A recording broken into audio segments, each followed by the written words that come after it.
น้องวาคิดสวัสดีเพื่อนก่อนสวัสดีครับก่อนเดียวสวัสดีครับก่อนสวัสดีครับสวัสดีครับสวัสดีครับนะครับวันนี้เดี๋ยว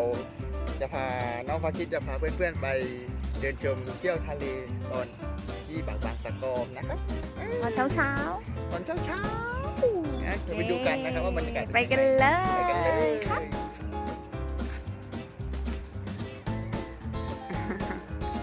นะคะเราก็พาน้องฟาคิดมาเที่ยวกันที่หาดนะคะตอนนี้มันเป็นตอนเช้านะคะมันไม่มีใครเลยไม่มีใครเลย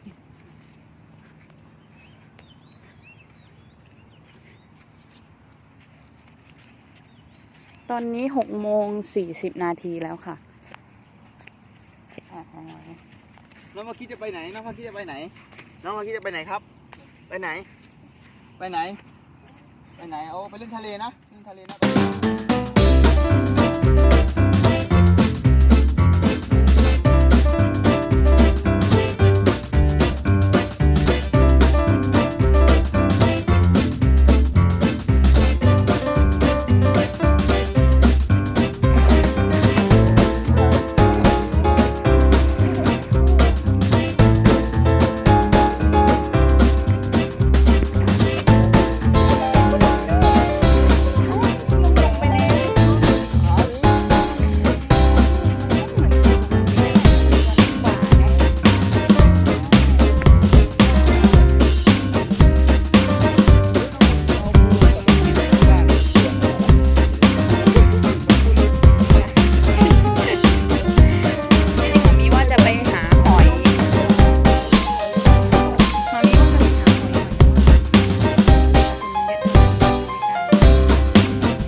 ขนาดนี้น่าจะเป็นปูลมตัวใหญ่กระเป๋าอ่ะใช่ไหมเอาไปดูอันอื่นอีก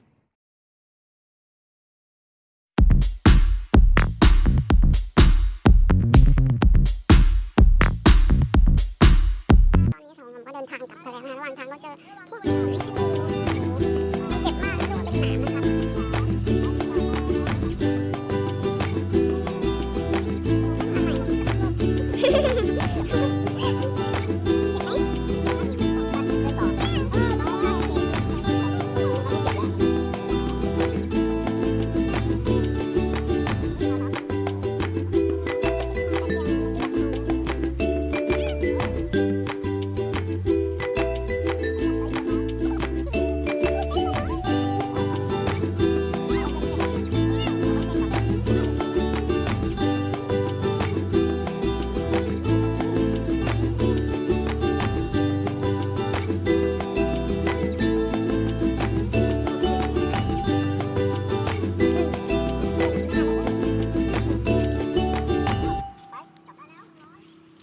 น้องบางทีจะพาเพื่อนๆไปเที่ยวไหนอีก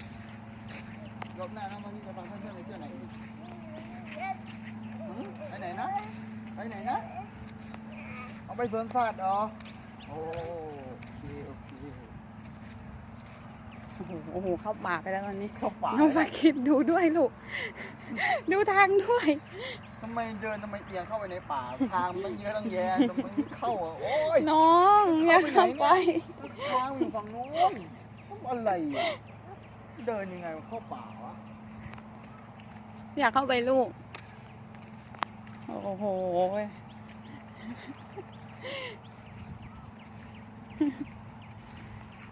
นี่เป็นบ้านของคนที่ว่าเขามาอยู่ที่นี่นะคะ